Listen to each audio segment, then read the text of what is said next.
Hi everyone, welcome to this week's weekly notice. Sorry for the delay. I started a live stream and then I realized a few minutes in when I was talking that the signal hadn't gone through yet.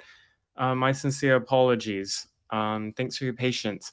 We are now on episode 20 of Weekly Notice. Today is the 11th of August. Thanks everyone for coming in. Please leave me your questions and comments. Again, apologies that it wasn't a delay. I started, but it was a technical issue on my end. Sorry. One man show produced, hosted, narrated, etc. by me, which means there's going to be lots of tech issues. I ask for your understanding. Okay, we'll get started. The biggest news of the week is obviously what happened at Mar-a-Lago in Palm Beach, Florida. Everyone's heard the news by now. To recap, it's been reported and alleged that around 30 federal agents from the FBI um, did a surprise raid or search on the family home of Trump's property in Palm Beach, Florida. And the allegation from the the U.S. Department of Justice, is that Trump allegedly mishandled classified documents. The raid is obviously unprecedented, and a lot of Republicans are really angry for good reason. Um, I think the optics of it, regardless of where one's politics is, regardless if you are a Trump supporter or hater, I think you have to admit that it appears extremely excessive to use, or one could argue weaponize, misuse the DOJ to carry out a raid on the home of the potential challenger to the current president, the current administration. Um, we shouldn't really be surprised, though, right? I mean, we've had 5 years of misconduct by investigative agencies in the United States. And honestly, it's kind of, how does it make me feel? I think I'm sad more than anything. Obviously, I'm disturbed, angry. All of us should be. But a state has legitimacy when its um, when its citizens can trust its institutions.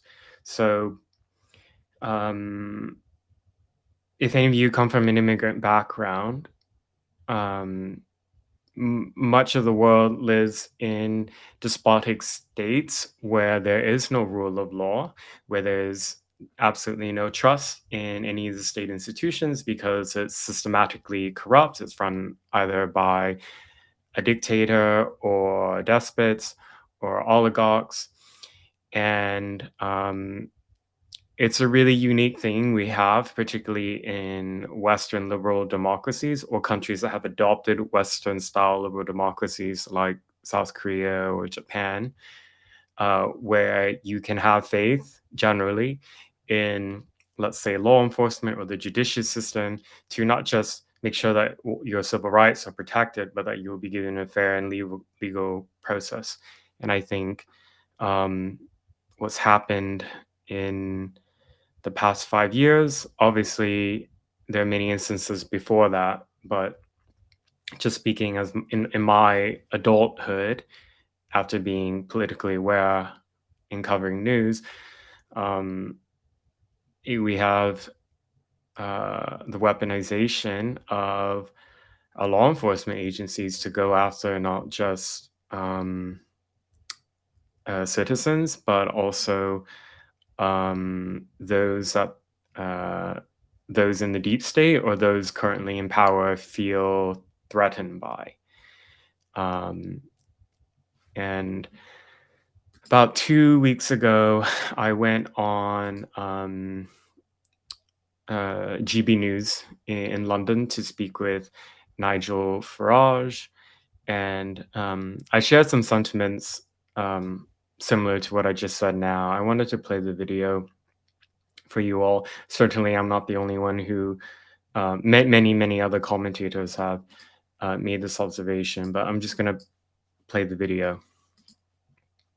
And for those who are joining now, please leave your questions and comments for me. There was a delayed start to this due to a tech issue. One moment. Okay. I'm going to play the video. Not optimistic about where America's heading. I think what we are witnessing is that certain federal agencies are being used, weaponized against certain segments of the American population. The current administration shares a mutual enemy with. Donald Trump making it almost clear yesterday that he's going to run. Does he help this situation? Is he part of the solution, or does he inflame it even more? What happened in 2016 when he was announced as a winner, that really broke the mainstream left. It radicalized them. And I'm afraid of how they would respond again to another Trump campaign. And this is completely independent of what Trump may say or do. It almost doesn't really matter. The fact of his mere existence, the fact that the American right wants to organize and be part of this political process in the minds of the far left is inexcusable, unacceptable, and must be shut down by any means necessary. Yeah. So to expand on that, what I was trying to say there is that the whole MO of Antifa, as I've said over and over, is to make sure that there is no voice on the right. And it doesn't matter if you are far right, center right, or even centrist or left wing, anything that they deem a threat to whatever belief they have, they will carry out violence against you.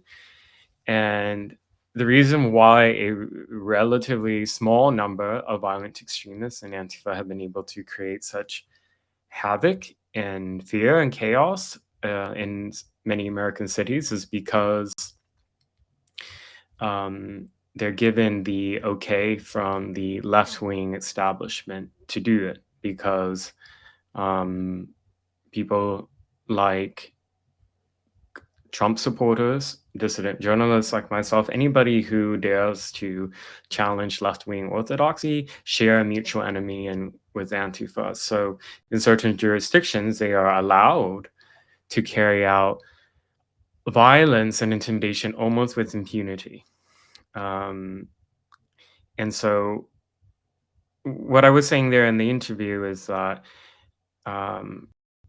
the mere existence of conservative organizing is seen as an unforgivable sin by many on the left and all of the far left.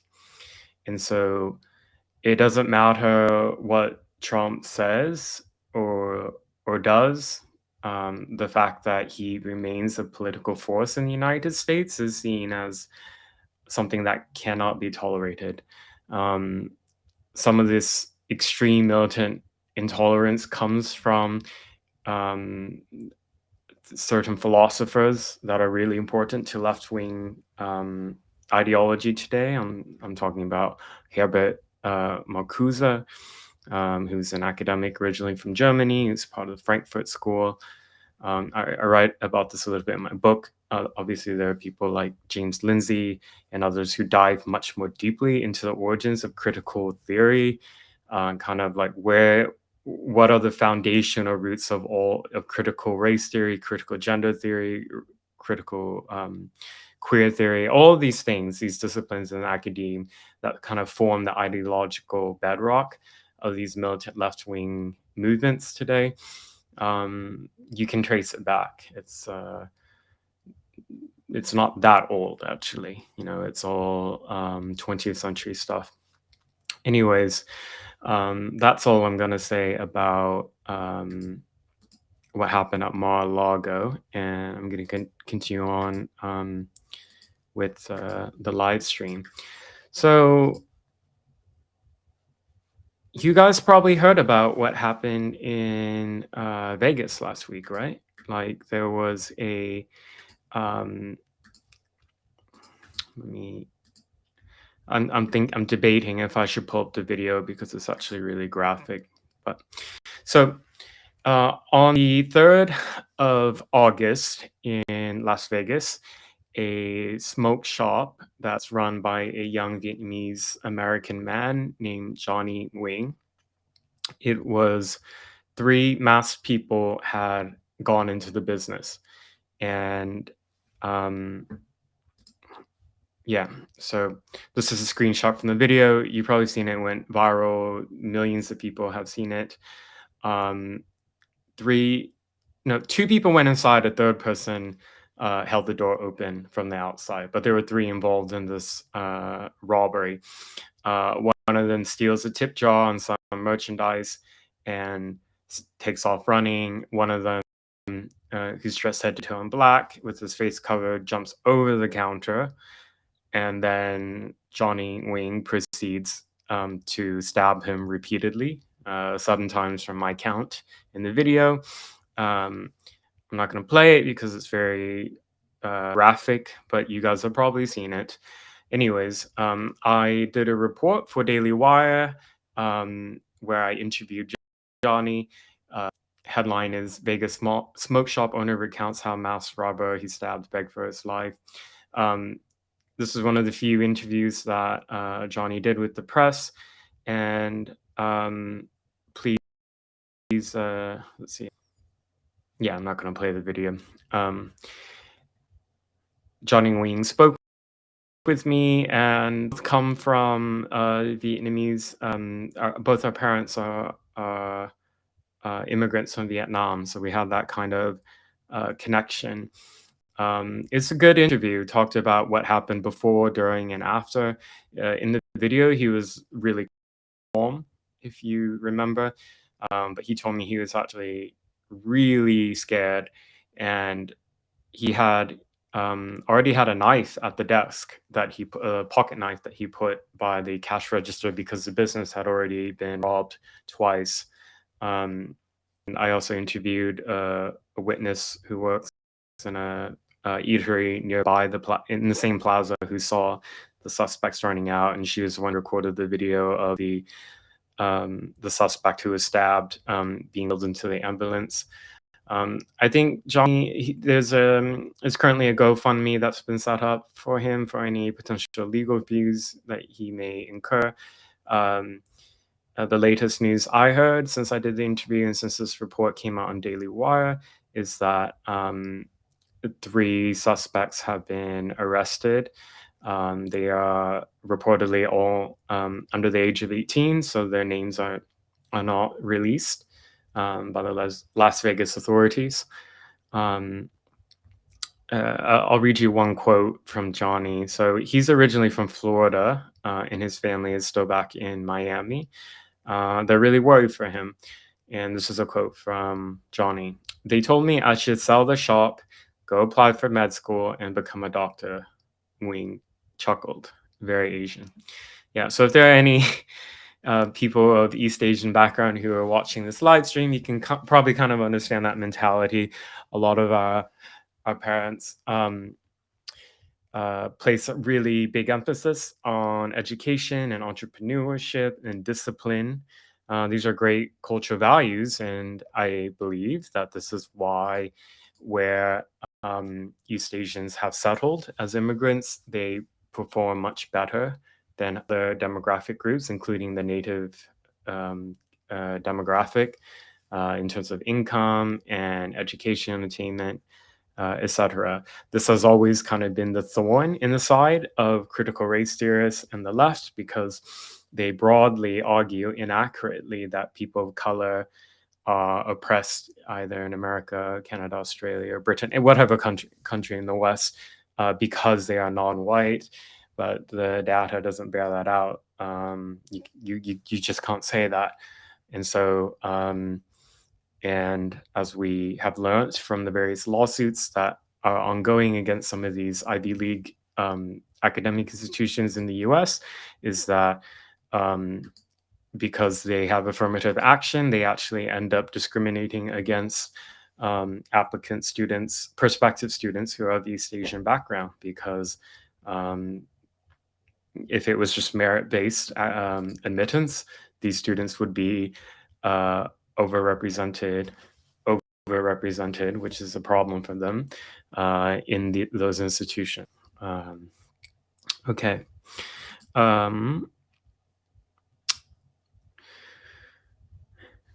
I want to bring your attention to a great column that was published on Human Events. Human Events is a sister publication of the Post Millennial. I'm an editor at large for the Post Millennial. A very brave young woman named Kelly Neidert. She's based out of Texas, wrote a column. I want to read a little bit from it. Here you go. So the text kind of blocks part of her face, but that's her on the left. She's wearing a graduation cap and gown. Kelly had graduated just recently in May and got a bachelor's degree from the University of North Texas, which is in Denton. And for her senior year, she was the leader of the only conservative student group on campus. The name of that group is Young Conservatives of Texas. And she's very outspoken about her conservative beliefs. She's a devout Christian. She's pro-life. She's a Trump supporter. She's anti-trans ideology.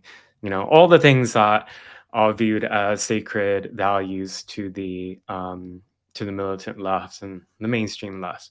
She goes against, and she writes in this piece about how her life was made hell in her final academic year by Antifa and far left extremists across Texas.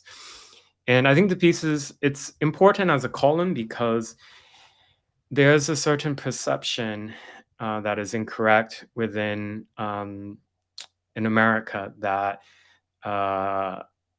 there aren't that many Antifa, or there are no Antifa in Texas or Alabama or Mississippi, these red states. And that's inaccurate. Their numbers may be smaller compared to places like Oregon or Washington State or New York or California, but they're there.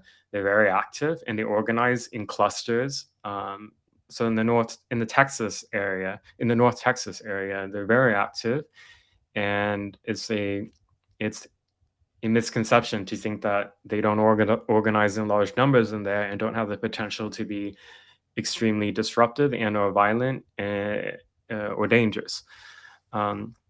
Headline of the piece is "Meet the Woman Antifa Militants View as One of the Biggest Threats in Texas." I'm going to read just a few lines from it, going through it. And this is from Kelly Neidert. I'm a 22-year-old from Denton, Texas, and an unapologetic conservative activist. I spent much of my time at the University of North Texas, from which I just graduated, leading its main conservative student group, the Young Conservatives of Texas. And for that, Antifa on the far left has sought to intimidate me into silence by doxing me and my family and threatening me with violence and even death. My first experience with far left extremists from the Dallas-Fort Worth area was junior year at UNT when I began to speak about my political and religious beliefs. Pausing. So going back to what I said earlier, the agenda of Antifa and their allies on the far left is to silence any conservative views, and it's like literally to banish it. And because they're unable to do that through the power of a tyrannical totalitarian state, they seek to use violence and intimidation so that people self-censor. So she documents what happened when she did her first event. Okay. In October 2021, I organized a pro-life prayer vigil on campus. though it was intended to be a quiet and somber evening, quickly turned into a nightmare. About 250 students and outside Antifa agitators marched to shut down the event. They screamed chants to rattle and disturb those who just wanted to pray. A local chapter of the John Brown Gun Club, a far-left militia allied with Antifa, put out a flyer on Texas, falsely calling us fascists and rallying militants to the event. So this picture here was a screenshot of the Fox News report about what happened at that event. So the John Brown Gun Club, if you read my book, you would recognize that name. They are a organization with many chapters across the United States that operate essentially as a far-left militia. They go to Antifa events while open carrying, with a number of goals in mind. One is to intimidate people around them. And two, it's to show that they are willing and able to kill if needed. In terms of their activities, they do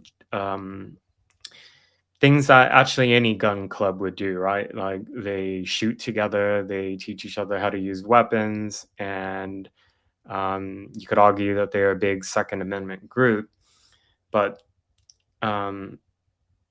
it's not accurate to call them pro-Second Amendment. They're pro-gun. That's different because they don't actually believe in American civil liberties, because they allied themselves with groups that seek to overturn other rights and protections such as free speech rights.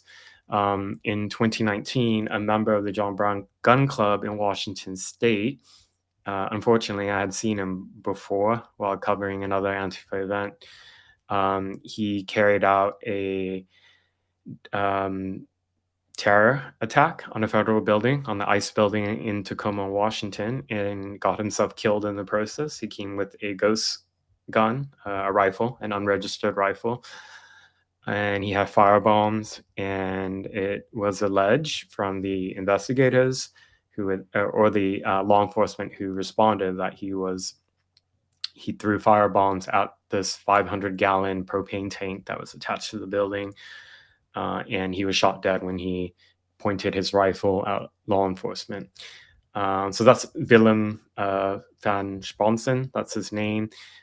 He was an immigrant to the United States from Belgium, was involved in the John Brown Gun Club there. So this is a group that has links to domestic terrorism through this individual who died in 2019, and he's become a martyr for Antifa. He left behind a manifesto describing himself as an Antifa member. So yeah, Kelly's piece, she names names, by the way. I'll go down. So she did another event that got pretty much shut down, at the University of North Texas. There are videos from it that went viral at the time. I'll play one.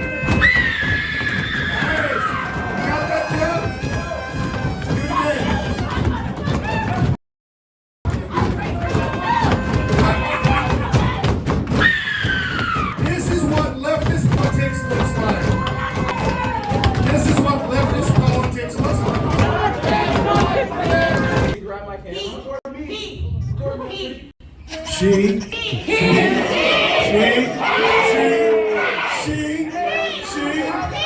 Oh, I saw. Hey, police, I just got spit on.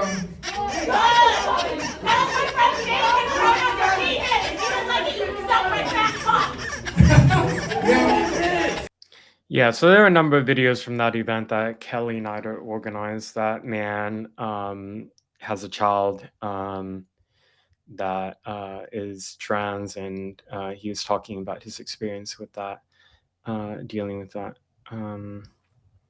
Let me know if there are any issues with the frame rate on videos. Hopefully it's okay.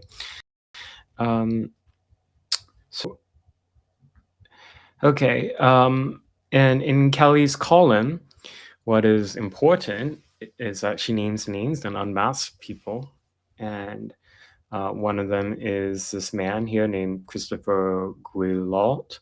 And he is the person who is the leader of the Elm Fork John Brown Gun Club, and that's the group that was putting out all the flyers about calling her student group a fascist group and rallying people there. So that's a photo of him unmasked, and that's him partially masked with the logo, the John Brown Gun Club, on his and open carrying his pistol as well. When Kelly, after that event, by the way, where you just saw the video of all the screaming, she says, I'll read from here. Outside the room, there was an even larger mob waiting for me. Before the event could finish, the speaker and I were evacuated by police. I was then hidden in a janitor's closet in a different building as police tried desperately to secure a safe route out. However, Antifa and their far-left allies breached the building.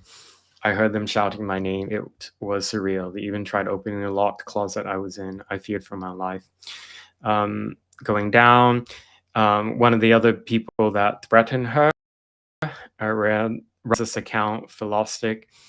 His name is Garrett Lee. The account is pseudonymous, but Kelly was able to unmask this individual. The account's locked down now, by the way. But you can see, and Garrett Lee lives in Denton. He's a student at UNT, or was. I don't know if he graduated this year. But you can see this threat that he wrote here. It is your civic duty to punch a Nazi, even if that Nazi will cry about it. For legal reasons, this is a direct threat. Enjoy your kneecaps while you still got them. So Kelly, in her piece, says that she reported this to campus police and that nothing happened. Some more photos of Garrett Lee. Yeah. So read her comment. Read her essay on human events. It's really good. For those who are joining now, please leave your questions and comments for me, and I'll get to it later on in the show.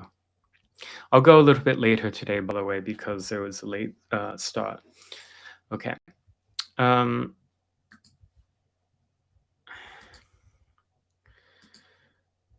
Okay. There has been a story that's gotten a lot of attention by Democrats and left-wing activists.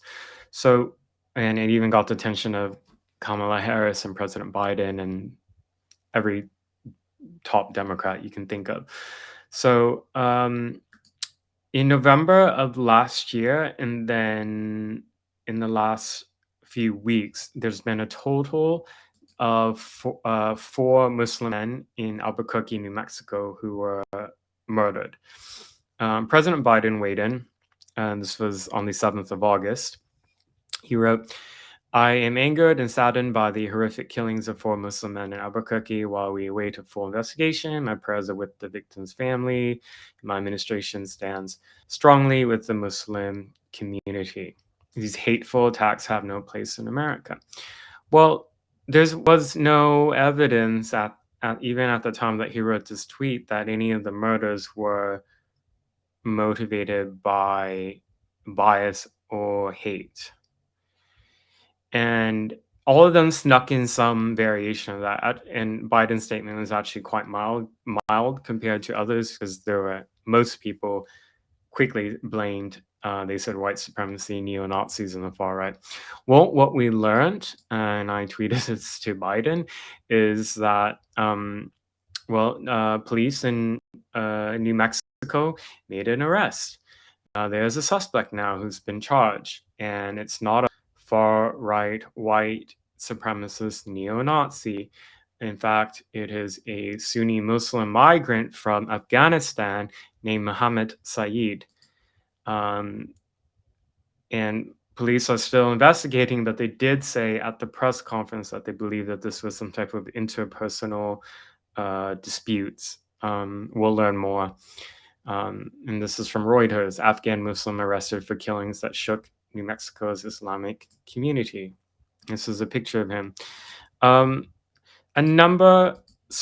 This happens every time. A whole bunch of stupid verified people on Twitter spread misinformation about the killings. They speculated recklessly and with no regard for the truth or an ongoing investigation, etc. Here's a tweet by this winner, CJ Verleman. He used to be a writer for Salon and a number of other publications, but he became disgraced after it was exposed that he has a long pattern of plagiarism. So now he's writing for some other small publications as a columnist sometimes. He asked for money through his PayPal. And this was his tweet. Muslims, particularly Pakistani Muslims, are being targeted for assassination in New Mexico. The perpetrator is mostly a white supremacist, but would not be surprised if we learn she is a Hindu nationalist. Well, he wasn't a white supremacist. He's not a Hindu either. It's another Muslim man. I'm going to show you some more similar posts by this. It's important that people see this because, if you want to see how misinformation spreads on the left, no further. And this is a regular occurrence. And unfortunately, I can't track them all because there's so many. Here's this person who is a professional fighter. He wrote, 4 Muslim men have been killed, likely by the same person, in Albuquerque in a 9-month span. Glad the rhetoric from the far right isn't dangerous, though.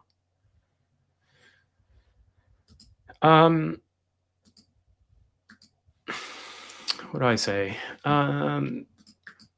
What does it say about society when so many people have this impulse to always blame a particular group as a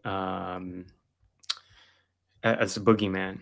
I think, and it's not unique to our times. We've seen it a lot throughout history that whenever there's some type of ill in society, some type of calamity, some type of problem, blaming somebody. There are a lot of Islamic and Muslim societies where that blame is directed towards Jews. And I think what we have in America, I'm not comparing this to contemporary and historical anti-Semitism, but what I'm comparing is this tactic of blaming constantly another group, regardless of evidence or not. And, the American right is the boogeyman for a lot of people. It's like, if there's some random murder, the right is blamed. If there's some issue politically, the right is blamed. It's just, and it's not just, foolish people that you don't expect to be particularly that brilliant, like that fighter in the last tweet, who are like that. You have intelligent, educated people as well, like this man, Professor Cornell Williams Brooks. He is a professor at Harvard. I'm looking at his profile, Kennedy School, Harvard Divinity. So he's a cleric as well in the Protestant tradition.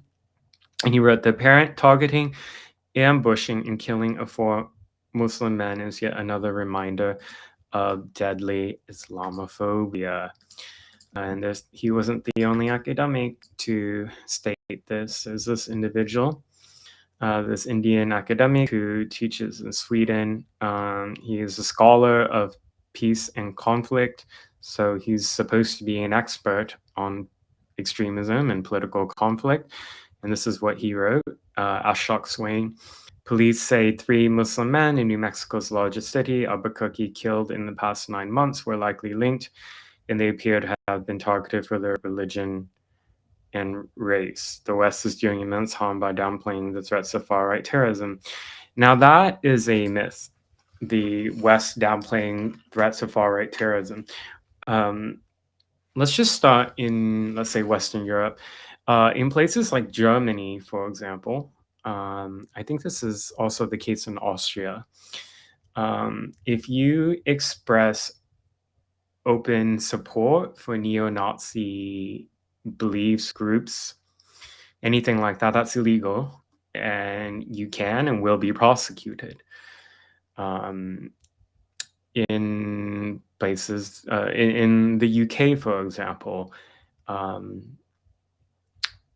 racial animus, religious animus is also illegal, and you can and will be prosecuted for that. There have been a number of people on the right and far right who have made certain statements about Islam and Muslims who have been prosecuted for that.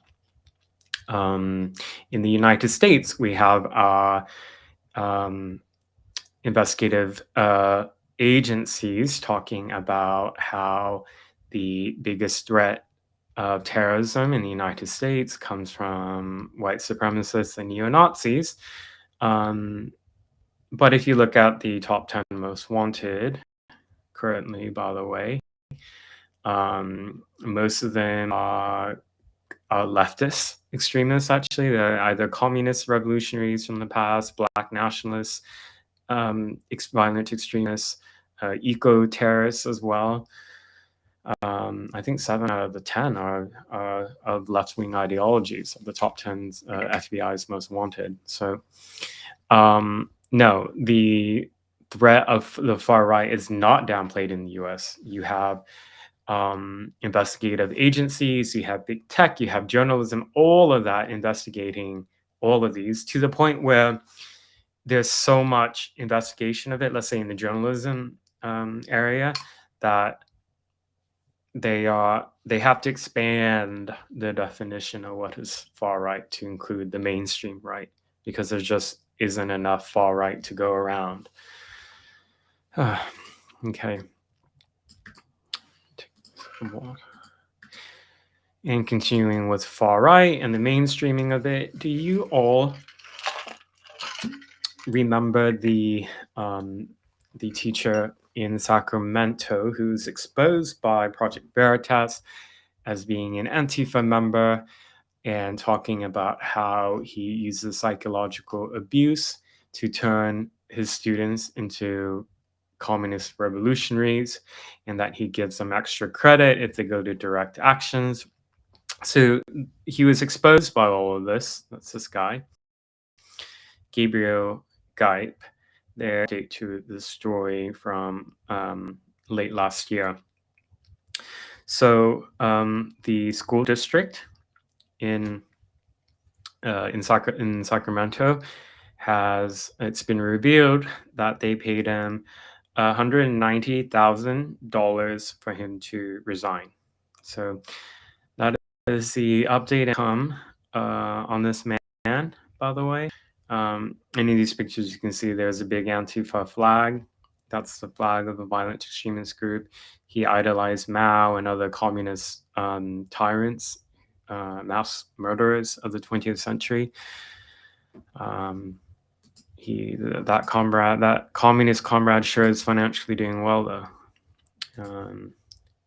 Okay. In LA, there's been some development with far left violent extremism, to the point that it even upset the Democrat establishment there, actually. So earlier this week,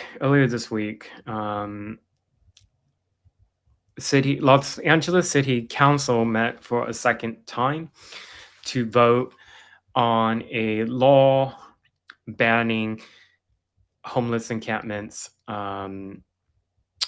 around schools and daycare centers, which you would think is completely sensible, right? Nothing wrong with that, you would think. However, the far left and Antifa view that as something that is intolerable, that they cannot allow that to happen. There's a number of reasons for this. Homeless encampments, they kind of view as their own like autonomous zones or autonomous areas. and they view homeless encampments as an attack on capitalism. And so they encourage it, they support it, and all the criminal activities that go along with these, because many of the people who are living in these encampments are mentally unwell and they're violent and they abuse drugs. And city council had a meeting that was really badly disrupted last week. This is in Los Angeles, by these extremists. And because there wasn't a unanimous vote last time, they had to vote again on it. And this is the video of what happened at the city council meeting on August 9th. Come on, look at that shit. Come on. Come on, look at that shit. Come on. So as you see here, there was a whole bunch of riot police that were deployed, and you hear people chanting angrily in the background. And the police were needed there because the people have been, extremists have been threatening Los Angeles City Council, who are all Democrats, by the way, over this law. And so there were a number of arrests, including this Antifa member here, Richie Sergienko. Hey,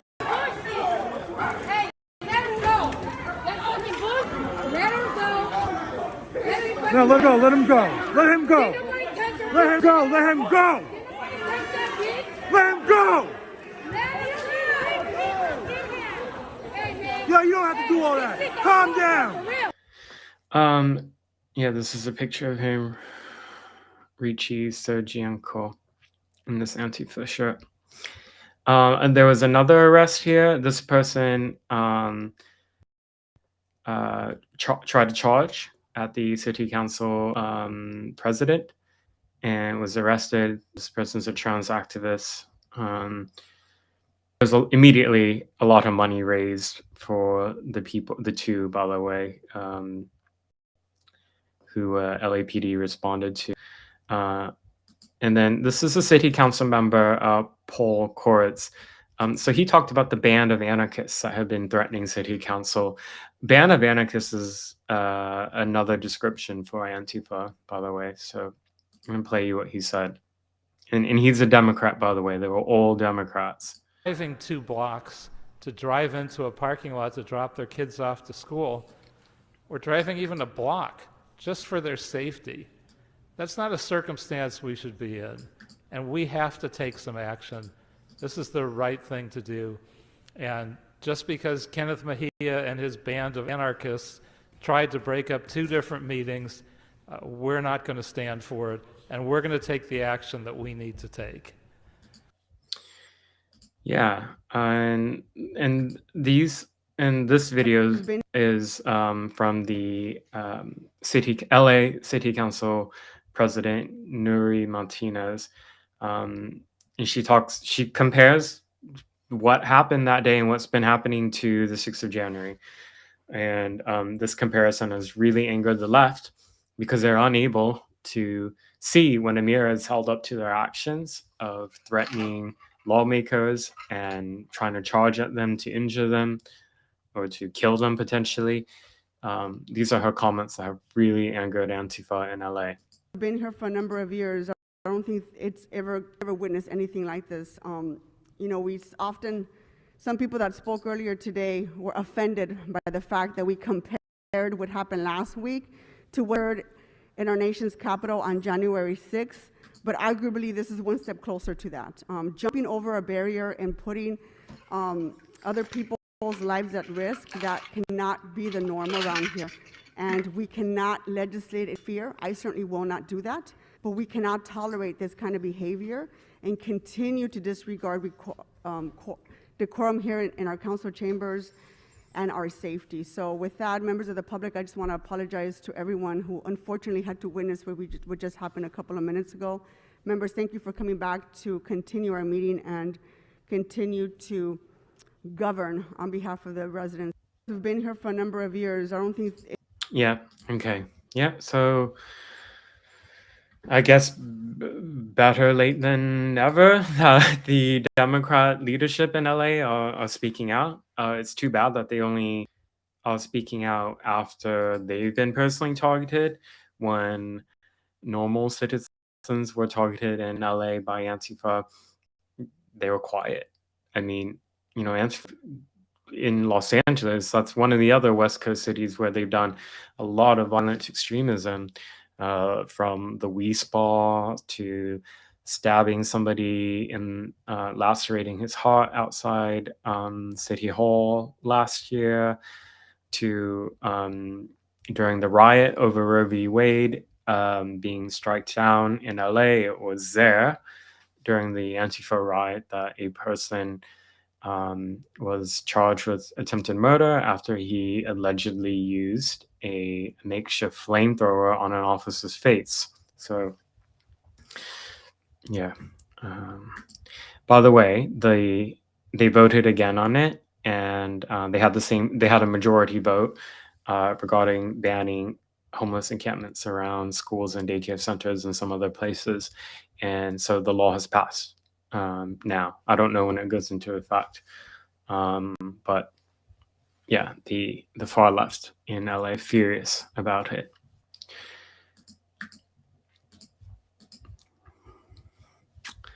And now I'm going to talk about a case out of Georgia that's gotten a lot of attention on social media. It's a pretty disturbing case. So it involves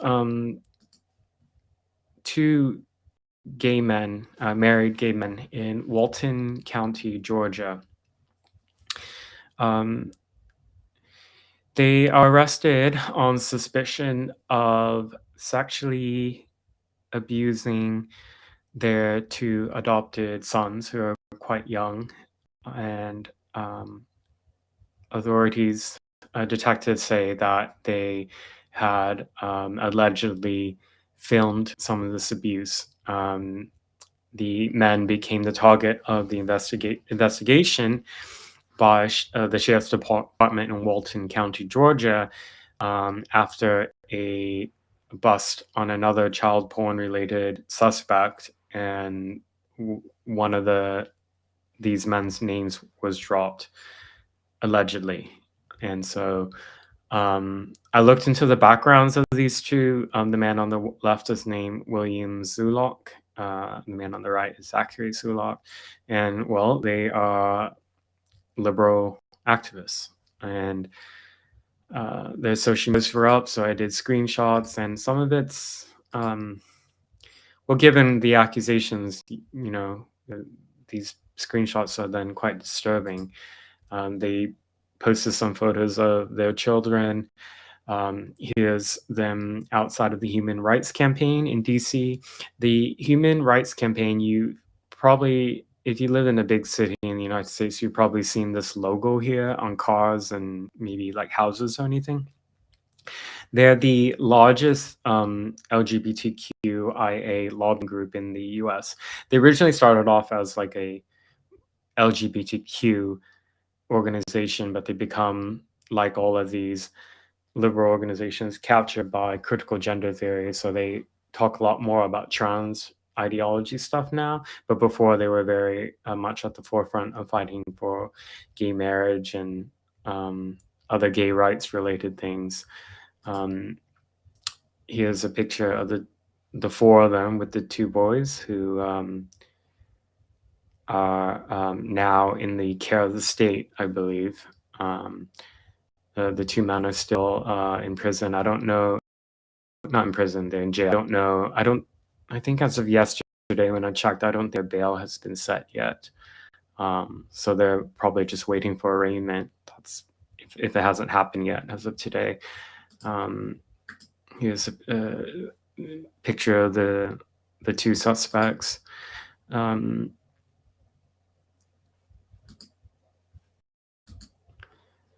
One of the men here, Zachary, posted about pizza.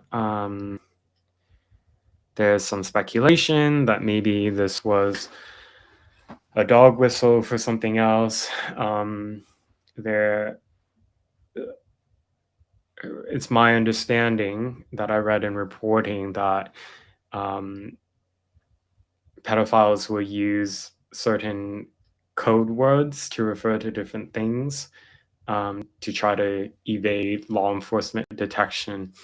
And pizza is a dog whistle related to, I believe, child porn. Yeah, so the big lefties, BLM support, Pride flag, big Obama fans as well. Big fan of the late Ruth Bader Ginsburg. More pictures from outside the Human Rights Campaign. And yeah, they've been together a really long time. This photo is back from 2015. This was a anti-gay hate campaign that a lot of people partook in. They just and here they Zachary posted about Matthew Shepard, which in the 90s was sort of the he was killed by two men and tortured and beaten. It was reported a lot at the time, and that he was killed because the men were homophobic and anti-gay. There's been other reporting and even a book came out since then where evidence seems to suggest that it was about a drug deal gone bad. And but if you question any of these established narratives, by the way, even if the narratives are inaccurate, you'll absolutely earn the ire of the gay rights lobby. So yeah, I'll keep following this case. We probably won't really hear significant updates for a while. Once I find out what their bail is, I'll report that. But this is out of Walton County, Georgia. This story, by the way, kind of reminded me of a story out of Portland, or involving a couple that used to live in Portland. So back in 2018, this family, let me show you a picture. It's a lesbian couple here. Hart family, H-A-R-T. They were two. This is pictures taken in Portland, by the way. You see the two up in the upper part. There are two glass towers. Those are iconic parts of Portland. So there were two lesbian women. I think they were from the East Coast, which they and they had moved around a lot. They settled in the Portland area for a while, and they were liberal white lesbian women, very typical, as you can imagine. They did BLM activism. They were big Bernie fans. They received attention because they were seen as this sort of ideal family, because these were two lesbians who adopted six Black children, adopted.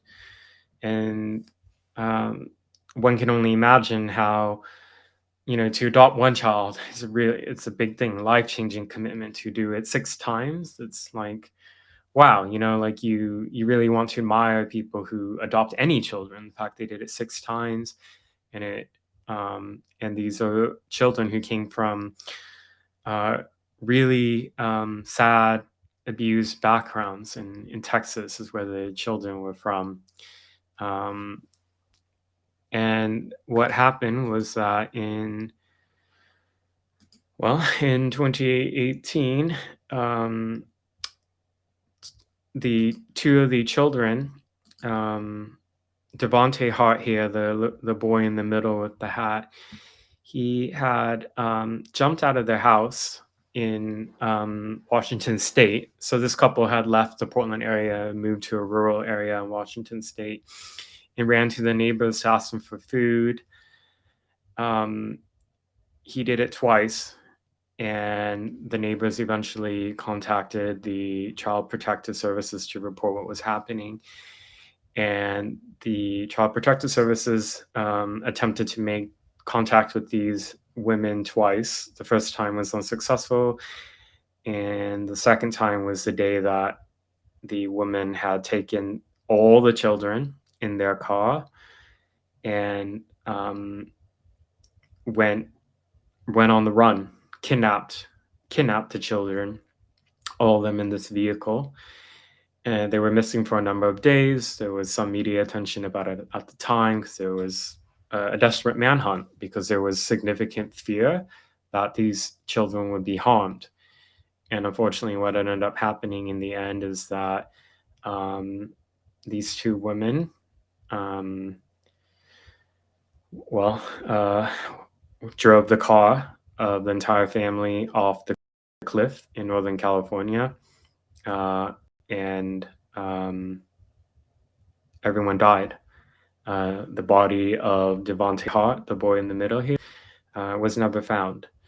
It is assumed that his body was ejected out of the vehicle into the ocean. So to this date, it's never been recovered. Yeah, in 2014, Devontae Hart was featured in this picture that went really viral. There was a BLM protest in Portland. He's hugging a Portland police officer, latching on, and is in a lot of tears, as you see. The response from the left in Portland was they actually didn't like this picture. They thought that it was propaganda. That's the word they use, meaning that it's showing police in a positive light. When we look at this after we've learned everything we had about these two women who there were years of abuse of the children. We've learned after they committed the murder suicide, they had starved the children and subjected them to really severe physical abuse. They pulled them out of state school and homeschooled them, so they were isolated from the outside world completely. And when you look in this family picture here, I don't know the ages of all of them at this time, but some of them were teens, and they were so malnourished that they were so small, and they looked a lot younger than they actually were.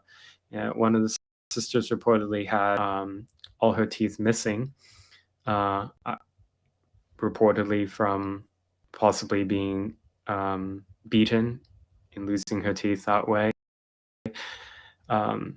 But yeah, I wanted to highlight the story because I think, when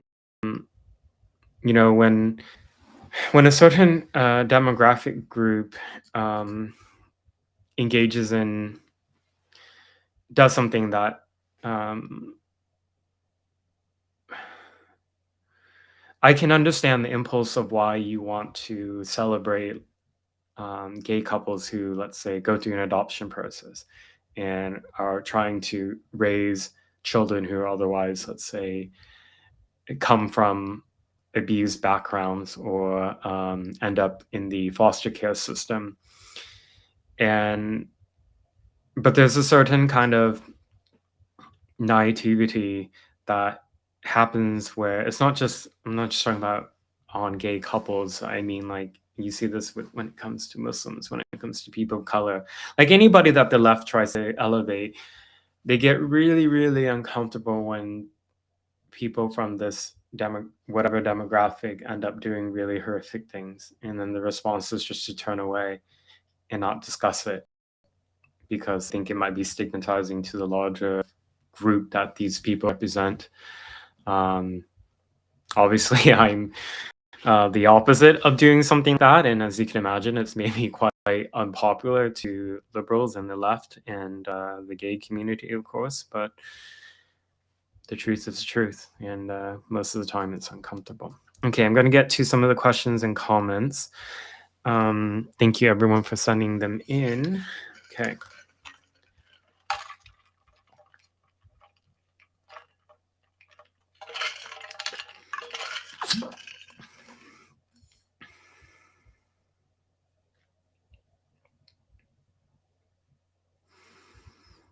Okay, just reading them.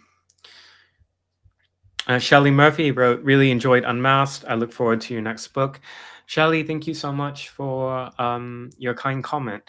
It was my first book. I'm really not a natural long form writer. It was a very challenging project, but there aren't a lot of things that I'm really proud of myself about. But the completion of that book is one of them, and I hope that as much as many people really hate it and hate the arguments that I present and the evidence I present, I hope that in the future that it can help inform people about this period in American history of how violent extremism was allowed to be mainstream and supported in many American cities.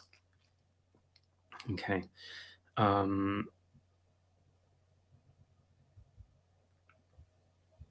A person named Austin Graham wrote, I always appreciate you pointing out hate hoaxes.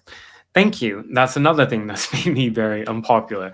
I used to write about hate crime hoaxes a lot. I don't really do that so much anymore now, but I might tweet about it because I'm more focused on political violent extremism.